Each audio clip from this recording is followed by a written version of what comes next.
I was initially fascinated by the script because it was clear to me that your sympathies could lie with either the protagonist, Bruce, or the antagonist, Samantha. When we first started showing a rough cut of the film to friends and family, we were really gratified and fascinated by the fact that a lot of people really sympathize with Bruce when he is supposed to be the antagonist of the film. So we thought that was a really interesting thing to explore. I was also excited about the idea of exploring a character's guilt, a guilt-ridden conscience, in sort of a thriller kind of way. I have never had a direct experience with a drunk driving tragedy. However, when we started showing the film to people, I was really surprised at how many people came up to me and said they had either direct experience or had friends of friends that had gone through something kind of similar to this, where someone had caused personal tragedy to someone else and had a lot of guilt over it over the years. So we found that it was an issue that people really emotionally latched onto when they watched the film. Working with Jay and Rachel was really easy. We had a very expedited shooting schedule. We shot the whole thing in about 15 days. And they were so professional and so dedicated that we were able to get a whole lot done in a very short period of time. And it wasn't easy. They were dealing with some pretty heavy emotional issues. These scenes were very intense. There was a lot of anger and intensity and conflict in a lot of these, in the whole movie, but especially in some of the scenes we did towards the end. And these guys were able to nail it quickly over and over again.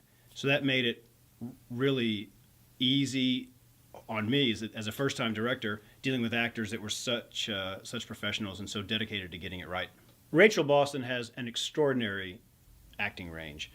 Most of what she's done in the past has been comedian type material. She was in Ghost of Girlfriend's Past, and she's been on a lot of sitcoms over the years.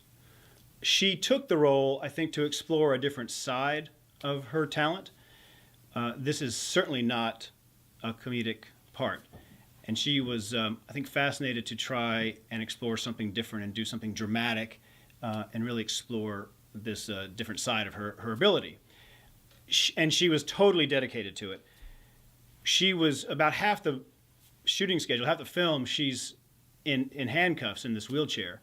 And we used real handcuffs. We had some stunt cuffs that she actually refused to wear because she felt like it got her in touch with the character to actually have these real handcuffs on. And I can tell you they are not comfortable. Handcuffs are not designed to be comfortable, I suppose. And she was in these for a lot of hours during the day, never complained, oftentimes wanted to stay in character when we were shooting these very intense moments. She dedicated 110% more to this project, and it's so much better for having her in it. When we first met, Rachel told me she thought her purpose in life was making people laugh. And she is fantastic at doing that. She's got a huge, just bubbly personality that draws you into her. And so I think she took this to try something different. In fact, I know she did. But it was not easy. It was not easy. I think she was a little nervous about trying something like this and putting herself out there on film in something that's so raw and so intense. The very first day we shot down in Shreveport, we shot the shower scene. And that obviously is a very intense moment where she's broken and she's letting everything out and giving into this guilt that she's experienced over the last year. And it was the very first thing we shot. It was the very first day of shooting. It was the very first day I'd ever directed, very first day we worked with the crew. And those first few takes were tough. You know, I think we were still establishing some of this trust. We didn't have a lot of time to rehearse. And so we were really getting to know each other as we shot. Once we got 3 or 4 takes into it and we started feeling comfortable with each other, which happened very quickly, the emotions just spilled out. And she was able to find those moments in a way that was authentic and real and honest. And it was really a joy to watch. And it made, I think, the experience easier for me. And I think inadvertently, shooting that scene first really made the rest of the scenes easy, because we shot that moment where she had to totally give it out and unload the first day. And once we had done that and she trusted me and I knew she could do it, we were off to the races, and the rest of the shoot was easy. Dee Walters is one of the most genuine, nice, friendly guys I've ever met. He chose for his film debut, really, to play a very dark, compromised character. When I first met him, I'd already read the script, and I thought to myself, I'm not sure this guy can play the part. When we started working together, he found deep inside him some well of emotion to play a character who had spent a year grieving and a year stalking this other person in his life that he blamed for the death of his family.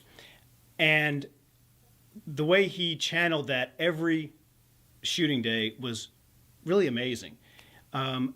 He's got a ton of talent, and I'm really excited to see where his career takes him.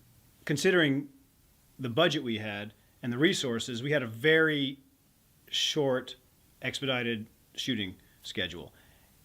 And because Jay and Rachel were so well prepared, so professional, we actually ended up having a lot of time to improvise. And a lot of that improvisation got into the film. In fact, it ended up changing the ending. The original ending was a little bit more, the twist that it was a dream was still there.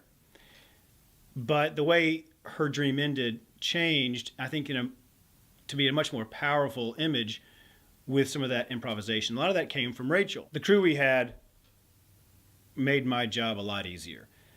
Considering this was a low-budget film, a lot of these people that were working behind the scenes were stepping up into jobs that they had not done before or only done a few times. Our cinematographer, John Frost, who's done a lot of music videos and I think one smaller feature, came in and really did a lot with a little in a very short amount of time.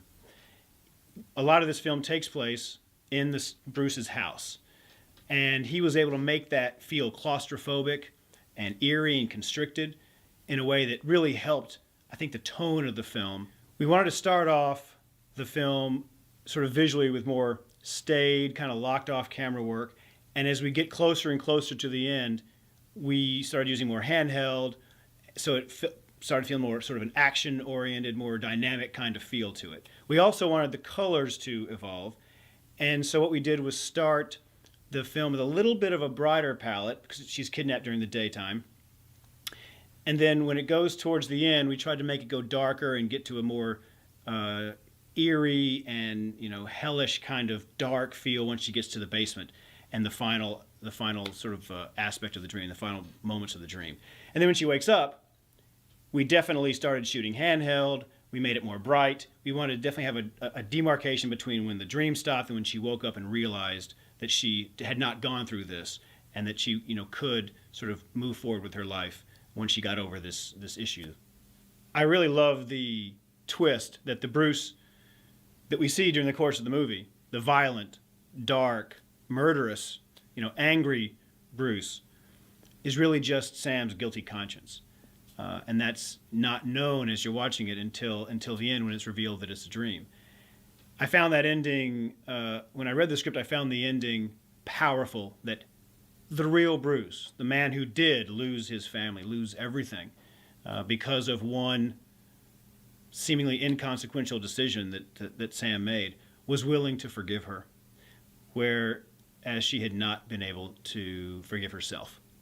To me, that was a powerful emotion and a powerful ending that was really worth exploring, and especially being able to do that in a thriller genre film.